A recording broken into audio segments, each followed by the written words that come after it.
Hey guys, welcome back to the channel. This week I have been driving the Suzuki DZIRE. It's the new 2025 model. It is essentially a Swift sedan, but this video is going to be short and sweet because I have already attended the launch of this car. There's another video out on that. I'll link it up above here. But this car is such a great little sedan. It's officially South Africa's cheapest sedan. And one thing I will say, even though it has the engine from the Swift, so it's a 1.2 litre naturally aspirated 3-cylinder engine, produces 60 kilowatts and 112 newton meters of torque. It's actually plenty for what this little thing needs. What I will say is that when you are driving with quite a few passengers, you do feel it, but nonetheless, great little sedan. So here's a quick overview of the car. It is the third generation Suzuki DZIRE.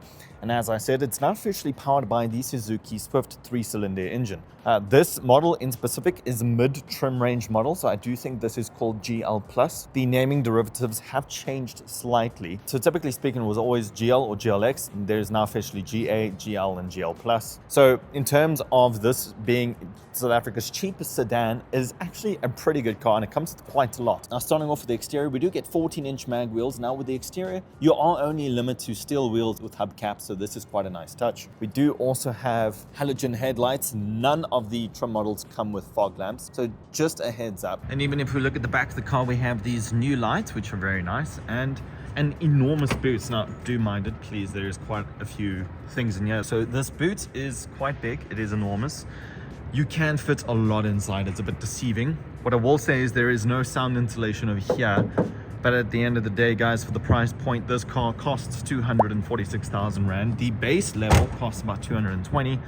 So it is very much budget friendly. Okay, so as we open up the engine bay, this is the engine in question. It is the new Suzuki Swift engine. As I said, it's a 1.2 litre 3-cylinder engine, naturally aspirated. Produces 60 kilowatts and 112 newton meters of torque, and it's actually plentiful for what this car needs. Now, as we look at the interior, we do have cream-colored cloth seats. They're extremely comfortable. They do provide ample support. I know it's something a lot of people aren't a fan of, purely because of the fact that keeping this clean is going to be a mission and a half, especially if you do have kids. However, I suppose this car is a big target market for your e-hailing services, your Ubers, your DDs, your Bolts, things like that. This is ideal for that market because it's so light on fuel. It's extremely reliable. It comes with a good warranty, service and maintenance plan, and nonetheless, it's also a Suzuki. So the same applies to the rear. You actually even have an armrest with cup holders, and for this kind of price point of a car, that is extremely impressive.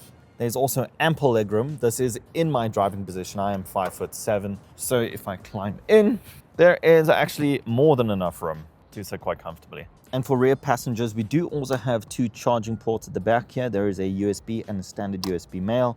We do also have some climate vents here. This is not individualized climate control, but it is just vents. So whatever climate is being projected through the front, you can get it at the rear too. So as we move on to the interior, we do have our typical Suzuki steering wheel. It's completely multifunction. Now what's really nice, if you look over here, this is a 7-inch touchscreen infotainment screen. It does connect to Apple CarPlay and Android Auto wirelessly. There are also more charging ports down here. There's normal USB, and then as well as your 12-volt socket. We do have our climate control, and over here we have a analog dials with a digital screen in the center of the cluster. And then also what's interesting is we actually have a reverse camera as well as rear parking sensors.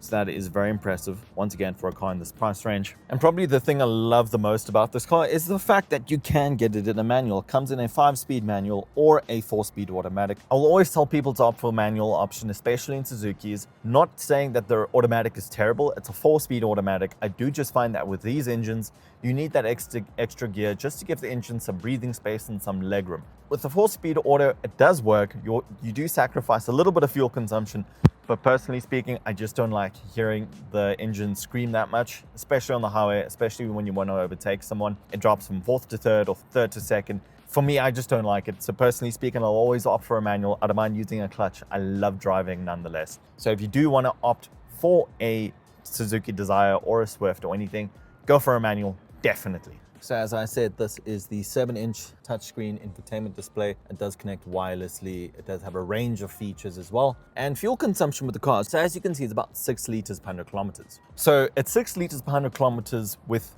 my driving and how I have been driving. Now, not saying I'm flooring it everywhere, I'm really not. I've just been stuck in a lot of traffic. Even coming here this morning to film, I sat in an hour of traffic. I'm currently in Santon, so this is a bit of a real world worst case scenario. When you are in traffic a lot of the time, you can expect about 6 liters per 100. It can do less. I know Suzuki do claim 4.4. Look, I do think that is extremely optimistic. Not saying it cannot be done. I just haven't managed to get it below about 5.9. That's the lowest I've seen, except for the day I got the car where I reset the entire odometer. But nonetheless, 6 liters per 100 kilometers, not bad, actually very good, especially for a car this size. And once again, price point. Guys, this is the cheapest sedan in the whole of South Africa. The Honda Amaze is more expensive. The Hyundai Grand i10 sedan is more expensive. The Kia Pegas is more expensive. This is by far the cheapest. And this is still mid-range. You still get the cheaper one. And what I will say is, for the features that this car has, you even have electrically folding mirrors, electric windows, you have rear park distance control, as well as a reverse camera, climate control, as well as wireless Apple CarPlay and Android Auto. I really don't think you could ask for a lot more. You really can't. For a brand new car, no, not a chance. Guys, sorry, this one is very short and sweet. I have linked the video up above to the launch event. Please go ahead and watch it. It is a bit more insightful because that was my first impressions of the car. This car, at the end of the day, nonetheless, really awesome. I actually love it, personally speaking. Someone that asked me not too long ago, if I were to buy a runaround car, what car would it be? And I said Suzuki Swift without hesitation. This you would go for if you need a little bit of extra space, but the Suzuki Swift has a ton of space. It is extremely practical. And there is a reason why it is the best-selling car in the country at the moment. There is a reason why. So Suzuki Swift, for me personally speaking, every single day of the week, not a question. But if you want a bit more space, get the Desire. You're not going to be disappointed. Thank you guys for watching. I do appreciate it. If you did get this far in the video, please don't forget to like and subscribe. Share it with a friend. I do apologize that this is a bit short and sweet. It's not the way I usually do it. It's usually very cinematic. I do know that. But just for this video, because I have done the launch event already, I thought I would just do it slightly different, a little bit more of a vlog style. But thank you very much for watching. And until next time, I'll see you soon.